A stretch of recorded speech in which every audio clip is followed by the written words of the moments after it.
What's up, everybody? Doc Dark 198.5. There's levels to this. All right, guys, check this out. I have I have accepted Microsoft's new identity, Xbox's new identity, not Microsoft. I'm sorry. I have accepted it. What does that mean, Doc?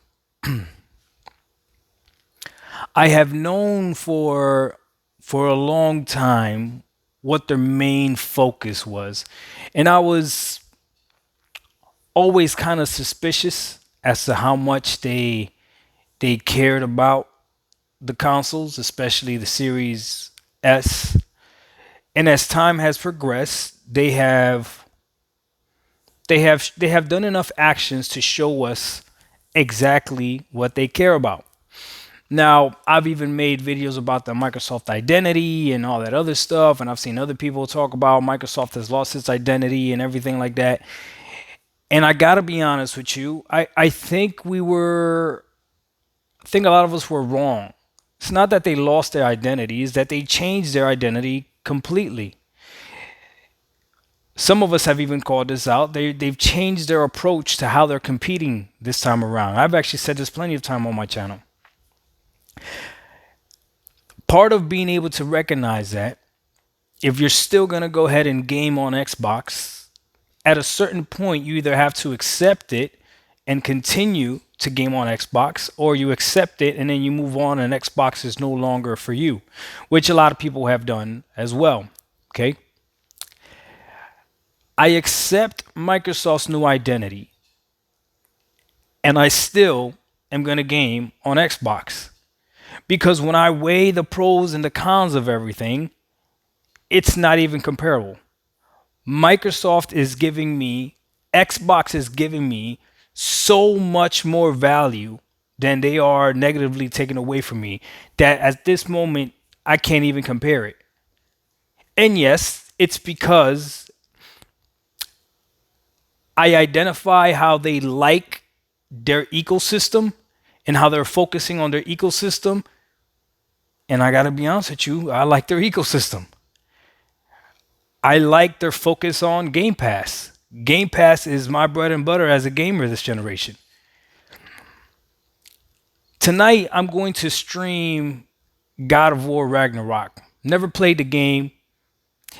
It's a game obviously that dropped on the PlayStation. People are saying was should have been game of the year, all this other stuff, but it got destroyed by Elden Ring or whatever. It was a game that wasn't even on my radar. Even though I beat God of War 2018 and I enjoyed God of War 2018, God of War Ragnarok was never on my radar. Number one, the main reason, I don't think it was worth the price. Just by looking at it, in my opinion, I'm cool, right? When I finished my stream of The Ascent, we had 5 games that I was gonna play for my Twitch community. And all those 5 games were from Game Pass. And they were all good choices. All 5 of them were really good choices, that so good that we couldn't even decide which one we were going to pick and play. It took Lester, shout out to you, Lester, aka King on Twitch, to actually come out of pocket and purchase God of War Ragnarok for me to play, for me to stream it. And I appreciate it from the bottom of my heart. I really do. And there's other folks that have purchased games for me as well because they want me to experience it and everything. Now, I appreciate everyone that donates to the channel, watches the channel. Any way that you support me, I really do appreciate it. Thank you. But I got to be honest with you. Why couldn't we just access God of War Ragnarok on the PlayStation service? I'll tell you why. Because Sony's strategy to gaming is still very much tied to their hardware. That's neither bad or good, okay? That's neither bad or good. I want you to understand that, okay? If you think it's automatically good, that's just simply your opinion. If you think it's automatically bad, same thing. That's just simply your opinion. But the truth of the matter is this. If a brand new PlayStation game comes out, say next year, and it is a must play game for whomever, okay? That person then has to go out and purchase a PS5 to play said game, okay? The strategy that Microsoft has is this. Let's say next year there's a Xbox game that comes out that's a must play game, okay?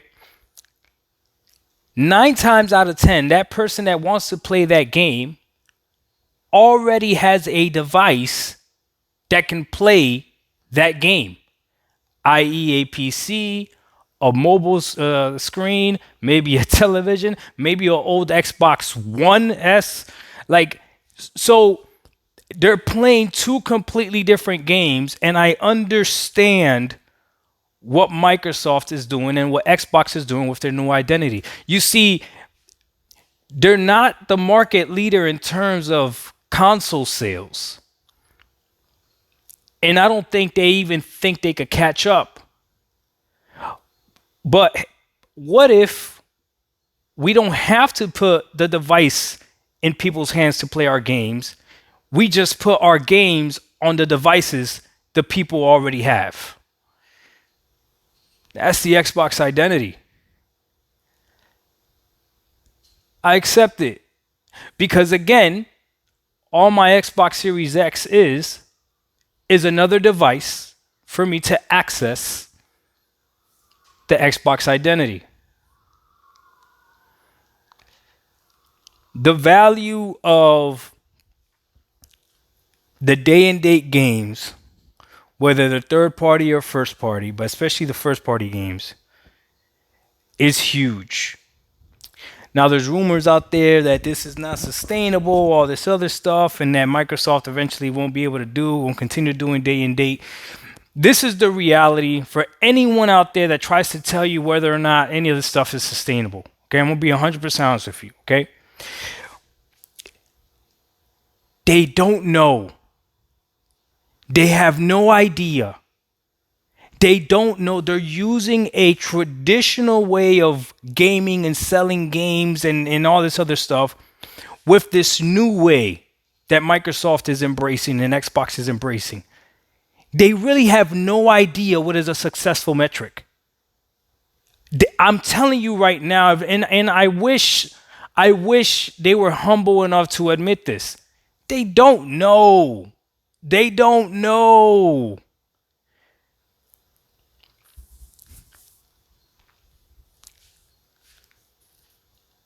We don't know.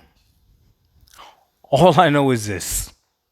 Today I made a video talking about Game Pass, and all I showed was day one releases. And I know I showed a lot of good games that dropped day one on Game Pass.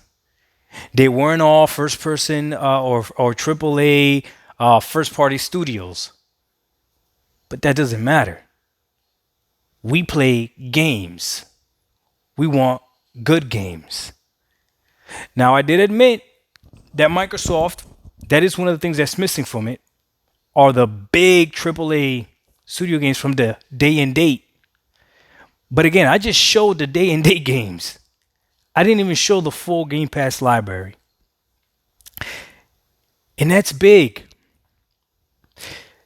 If Sony was to do day and date on their subscription service, we really got something. Now, I know you're going to say they don't need to because their games sell well and all this other stuff, and that's perfectly fine. That's perfectly true. But with that being said, Microsoft competing in a different way only makes sense. Xbox competing in a different way only makes sense. So the Xbox console may not be in as many hands as the PlayStation console is. But the Xbox brand is literally $15 away from whoever wants to access it. And that's a lot of power. I understand the Xbox identity. And I gotta be honest with you, man. I accept it. It is what it is. I'm enjoying Game Pass. It is what it is. Doc Dog 1985, there's levels to this. Yo, I'm about to play God of War Ragnarok on Twitch. So if you want to come check me out, come check me out from an Xbox perspective, okay? Look, man, I like 2018. I did. I liked it. Um, and I'm excited to play this one to see what all the fuss is about. I'm not gonna lie to you though, I might be critical of it. It is what it is, just because of how much I hyped it up, okay? I'm just being honest with you. Last thing I wanna say, if you have a dream out there, go chase your dream. Chase your dream until you're done, until you're tired of it. All right. There's a guy out there, one of my subscribers that has been following me for a while. Loso Banks 322. Go check out his YouTube channel. He's starting his music career. He asked me to give him a shout out. Here it is, Loso Banks. I'm giving you your shout out, my dude. Good luck. God bless. I hope everything goes well for you. All right. And to everybody out there watching me, I appreciate all the support you've given me. This wasn't really a dream of mine. This was just a hobby. And we're doing pretty good out here. We out. Peace.